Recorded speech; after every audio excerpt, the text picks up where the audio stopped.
Silakan Bapak Ibu buka Google Chrome, lalu nanti akses aplikasi webnya, itu alamatnya di sini. Nanti akan muncul banyak menu. Untuk penilaian itu ada di pojok guru. Nanti di sini Bapak Ibu silakan untuk inputkan username dan password yang sudah diinformasikan sebelumnya.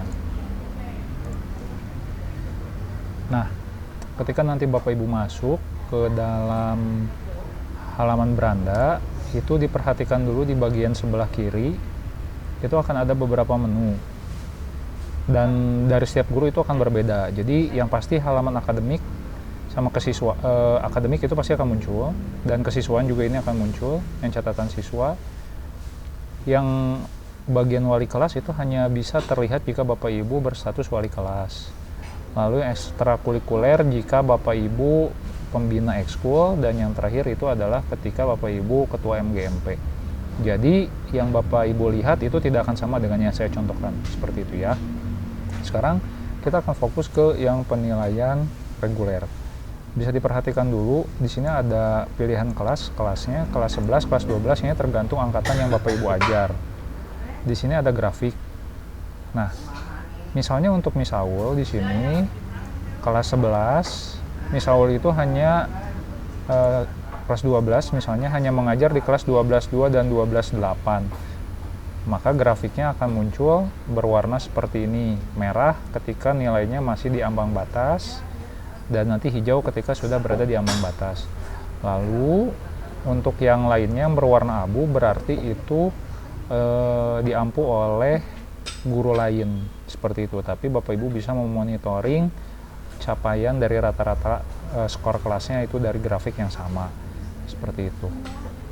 Oke, untuk penilaian misalnya saya pilih di kelas 12, pilih saya kelas 12.8. Nah, seperti ini. Jadi tampilannya seperti ini.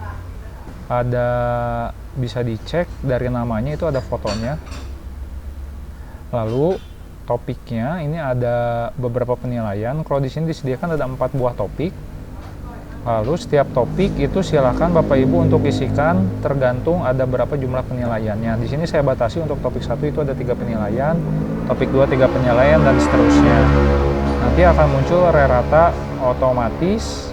Lalu nanti ada kolom input untuk nilai ujian. Karena Bapak Ibu sekarang sedang memproses untuk penilaian asat tulis, maka karena di tahun ini asatnya berupa esai, jadi nanti Bapak Ibu setelah diperiksa untuk menginputkan manual di sini.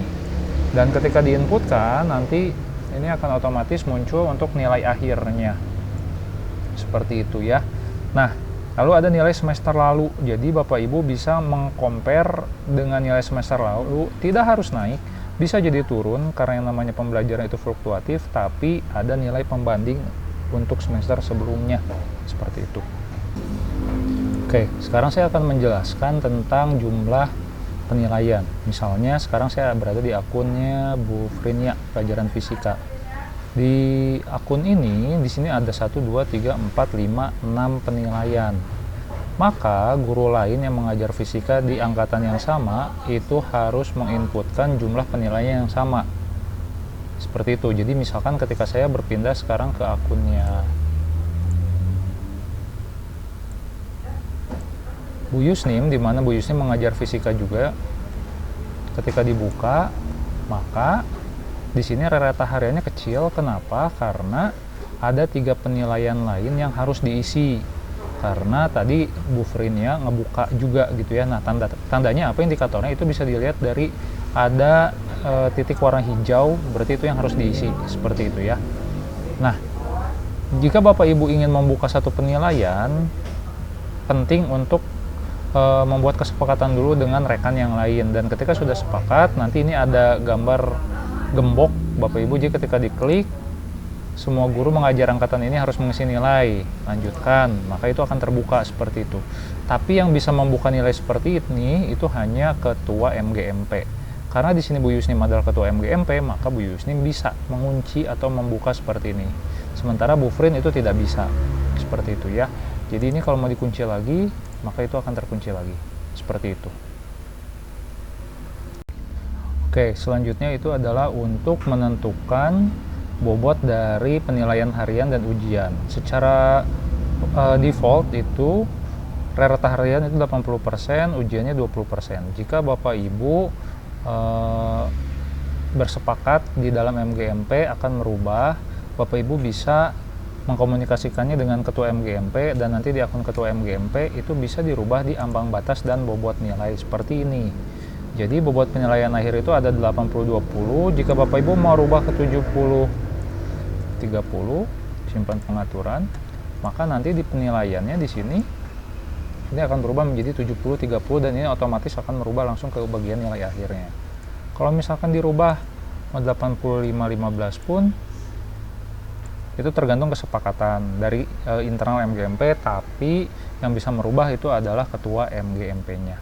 Lalu di sini ada acuan target minimal rata kelas. Jadi ketika Bapak Ibu misalnya menentukan untuk kelas 10 itu ratanya 87 sampai misalnya 92, ini untuk rata kelas Bapak Ibu ya. Jadi Bapak Ibu bisa memberikan nilai perorangan di bawah 87 atau di atas 92. Yang penting itu adalah rata dari kelasnya itu ada di target. Ini untuk monitoring quality control juga, agar antara satu guru dengan guru yang lain itu sepakat tidak ada yang terlalu tinggi atau terlalu rendah. Seperti itu ya Bapak Ibu. Jadi itu bisa diatur di dalam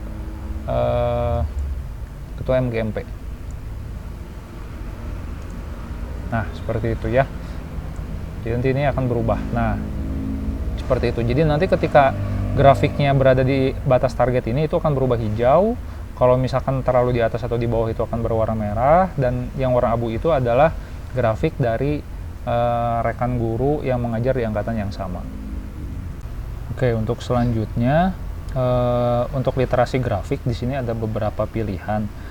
Secara default itu tampilannya adalah menampilkan nilai rata-rata dari setiap kelas. Tapi Bapak Ibu bisa merubahnya untuk melihat nilai maksimum, nilai minimum, atau variansi nilai dari kelasnya. Ini itu untuk melihat ikhtisar sebaran nilai yang ada di kelas itu ya Bapak Ibu. Nah, lalu Bapak Ibu juga di sini bisa membandingkan dengan mapel lainnya. Misalnya ini pelajaran fisika dan Bapak Ibu ingin membandingkan nilainya dengan matematika misalnya, maka klik matematikanya, maka akan muncul rata nilai matematika di kelas itu hasil pengisian dari guru matematika. Jadi nanti Bapak Ibu bisa compare, melihat sebagai bentuk quality control lagi dalam layanan nilai ke putra-putri kita. Lalu bisa tampilkan juga misalnya, nah ini nilai kimia seperti ini, itu juga akan muncul penilaiannya seperti ini. Bapak Ibu hanya bisa memilih 2 pelajaran untuk dibandingkan. Jadi ketika memilih pelajaran yang lain, itu akan ada notif hanya bisa maksimal 2 mapel. Jadi ketika akan membandingkan dengan mapel ketiga, perlu ada yang dimatikan dulu untuk nanti bisa di-compare ke pelajaran yang lain. Oke, lalu untuk fitur yang terakhir itu adalah fitur AI, yaitu ada yang namanya Smart Academic Insight dan Decision Support System atau DSS. Jadi kalau Bapak Ibu buka, nanti di sini akan muncul rekomendasi notif. Misalnya ada, oh ini nilai ekstrim rendah, terdeteksi ada siswa yang di bawah nilai 50, itu adalah azkia. Misalnya ketika dicek, oh ternyata ada penilaian yang masih kosong, itu akan diingatkan oleh sistem. Terus ada disparitas ambang batas, itu terkait misalnya rata-rata kelas saat ini itu 89,41 dan itu masih berada di luar ambang batas yang ketua MGMP tentukan seperti tadi yang di halaman ketua MGMP. Itu akan ada notif juga. Lalu ada tentang historis nilai dari siswa.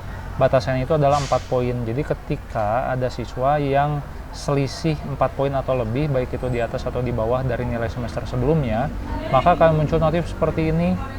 Misalkan azkia ini itu ada selisih jauh dari nilai semester sebelumnya. Lalu misalnya atau ada yang di atas juga, itu akan ada penambahan notif juga seperti itu. Jadi Silakan Bapak Ibu untuk memanfaatkan setiap kemudahan-kemudahan dan fitur-fitur yang sudah disiapkan, dan semoga kita bisa memberikan penilaian yang lebih adil, yang lebih objektif terhadap putra-putri kita di kelas. Terima kasih.